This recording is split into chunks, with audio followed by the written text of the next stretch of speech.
Hello again, this is Phantom Rose. After searching my computer for different software to work my videos with, I found something else I can use that I think will be much more effective than my last one, considering now I don't have to make a time limit. Also, I most likely won't be able to continue making videos at the speed that this suggests 2 days after my first one, but I just wanted to get this first one out of the way just so I can prove to myself and to any potential viewers that I will be trying my hardest to actually make a lot of videos. So, I just finished watching the first 2 episodes of My Little Pony Friendship is Magic Part 1 and 2, and I'm going to give my thoughts on this. Well, honestly, I've watched other people's reviews on the episode and have my own problems with it, as well as my own happiness with it.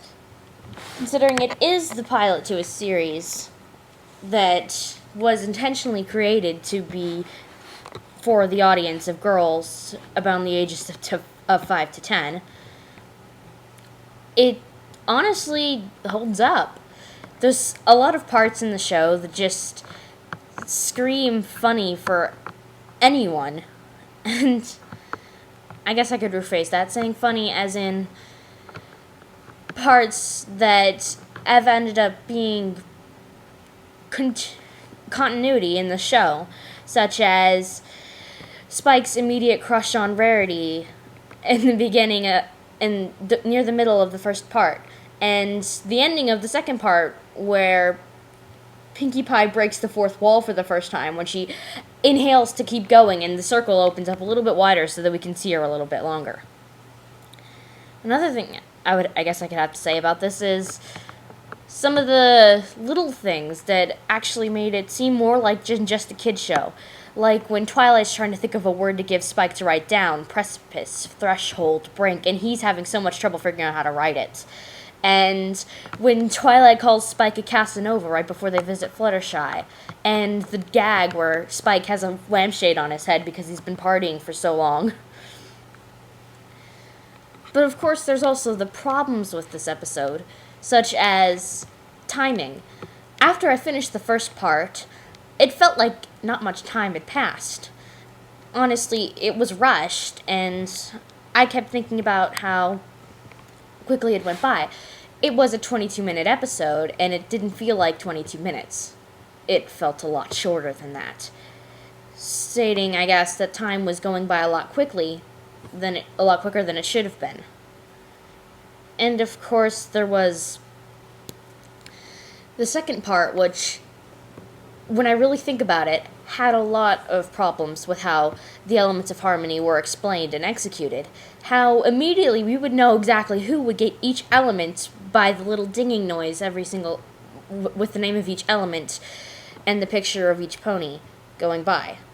Also, how I have a problem with how Applejack was handling Twilight when she was about to fall off the cliff. Why on earth didn't Applejack tell Twilight that Rainbow Dash was underneath her, going to catch her?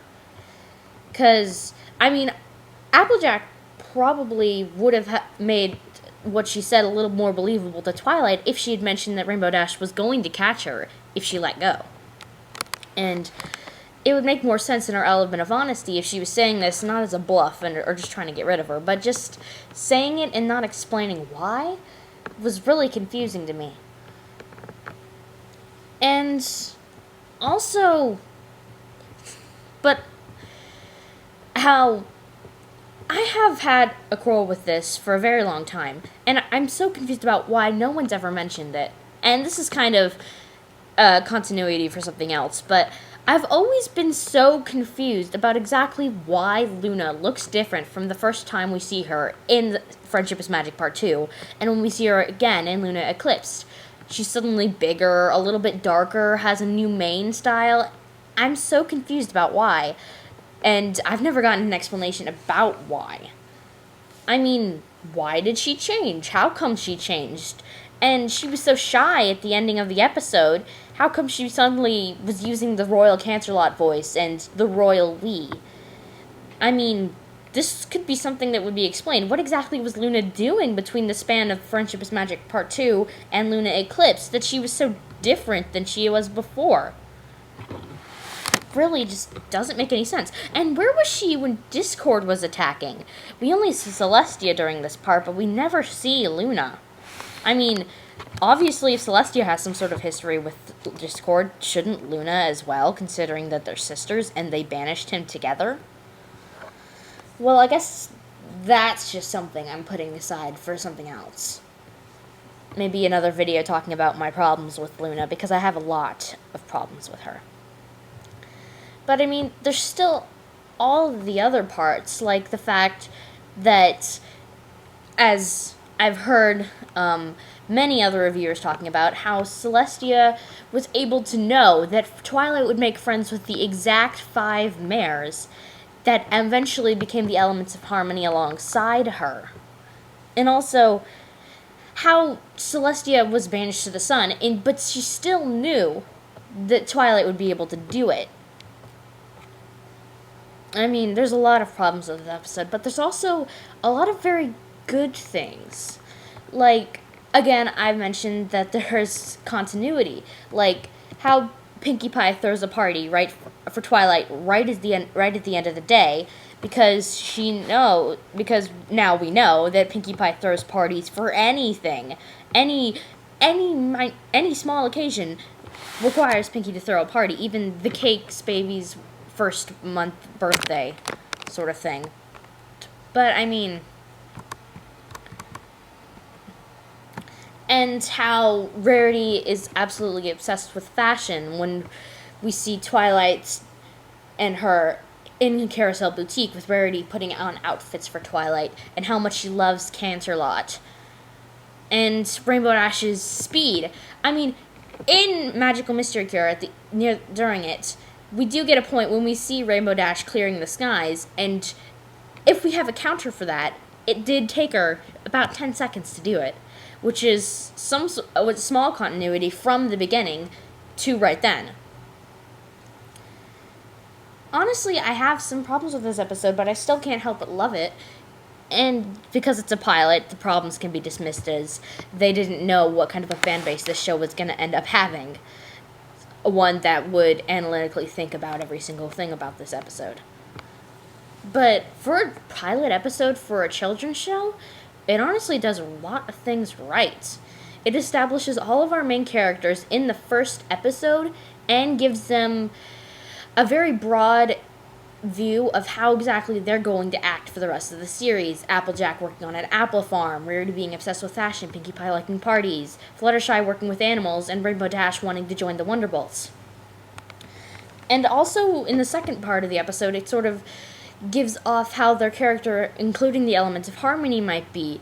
Rarity is the element of generosity, Pinkie Pie is laughter, Fluttershy is kindness, Applejack is honesty, and Rainbow Dash is loyalty. Even though, throughout the series, we have seen that sometimes these ponies can break that element, but that just makes the show all the more interesting. And Twilight making friends, which is something that I find, when I think about the beginning of the first episode, is something that's really interesting. Twilight knows other ponies. She has met other ponies in the past. We see her talking to a couple of ponies, specifically Twinkleshine, at the beginning of the first episode, talking to her about Moondancer's party, and how apparently they were invited, but Twilight, being too busy with her studies, didn't want to go, of course. But then we also have Spike, who apparently had a present ready for Moondancer's party. So apparently Spike was planning on going to the party, hoping that Twilight would come along and make some friends, because obviously he wants her to make friends as well. I think that's something that's really interesting, and I hadn't really thought about before. Also, when you really think about future episodes compared to this one, you can tell how different the voice acting is. Spike's voice sounds a little bit girlier than it does in future episodes, and Rarity's voice is a lot less posh, I can say. But then there's also, I guess I have one more thing to say at least, that Fluttershy, when we see her jumping across the serpent during the second episode, when she was jumping across the serpent that Rarity had helped fix his mustache, she jumped from his first little hump to his third one. But according to Dragonshy, she is apparently too scared to jump over a 1 foot sort of crack. I mean, that's something that I guess I have to mention, that it's a little weird that she was able to jump across over a hole of his hump and not be scared at all, but be afraid to jump across a 1 foot crack. It's probably just me nitpicking a little bit, considering pilot of a children's television show that never knew of a fan base that it would acquire. But, I mean, that is something I guess I have to say. It's a good episode. I mean, this episode had a lot of things that ended up being big parts of the fan base. Like, Pinkie Pie's expression when she says boring during Twilight's welcome party. I've seen a lot of memes where she has that exact same face. And the introduction of Derpy. If you look really closely in the background during during the party that Pinkie throws for Twilight, you can see her there, and she has that derp face. And I remember when I rewatched this episode, seeing it and being like, that is when Derpy started, and I still love her to death. Out of the background characters, she's my second favorite behind Lyra, who I will eventually explain why I love Lyra so much later on. But it was also interesting, like, seeing in the background ponies that we are so addicted to in the fandom nowadays, like Lyra and Bon Bon, Derpy, Dr. Hooves, Carrot Top, and seeing all of those ponies and watching the episode from back then and knowing that eventually they would be staples in this fandom. As well as some other cute gags I forgot to mention, like Applejack pulling on on Rainbow Dash's tail, which is something that she's done a lot throughout the series. And Fluttershy hiding behind her hair when she was shy. Or the fact that, well, Rarity rejoicing over the fact that her tail was back. Just loving it to death after it came back. And Pinkie Pie being Pinkie Pie, jumping up in the air and flying over Twilight after she first sees her. There are a lot of pieces in these episodes that honestly have lots of little tidbits that, if you really think about it, become a big part of the fandom and of the series in general for, I'm going to guess, a long time. It's been 3 years since this show came out, and even though the fan base that it acquired, and most of them didn't even notice this show coming back and never even saw it until recently. I personally didn't even become a big fan of the show until just before summer vacation, around the time of April or May. And I'm in love with it now. I'm in love with the fandom now. Like, not just the show, but the fandom itself. One thing I spend a majority of my time doing is watching analysis reviews on YouTube and reading fanfiction, which is honestly something I probably wouldn't have even thought of me doing last year. So, I guess that's my review of the first 2 episodes of My Little Pony: Friendship is Magic. I'd say that they're pretty good, and I actually made a kind of long video. I'm gonna put this out there, but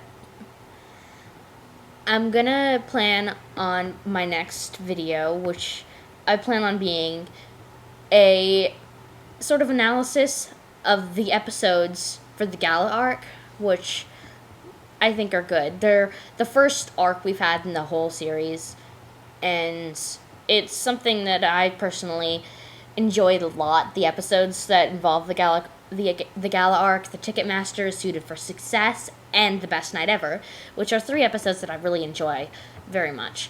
And, of course, I'm going to watch them right before I do the video, just like I did with this one, because I don't want to I want to be able to have a very fresh view on these episodes, because I haven't watched the entirety of a lot of these episodes in a very long time, so doing this again is a good idea to me before I make videos. Well, also, I have to commend you guys. All the people who have seen my first video so far, I got 15 views in the span of 2 days, which is the most views I've gotten for a video ever. But considering all the videos I've made on this channel before were just me singing songs and bad audio quality, I'd have to say that, but I'm still impressed. And I've already gotten 1 new subscription, so I really have to give a shout out to, well, the guy who I got this subscription from. But that's certainly something that I never imagined, that I would even get a new subscription the way I did. Having a little trouble looking.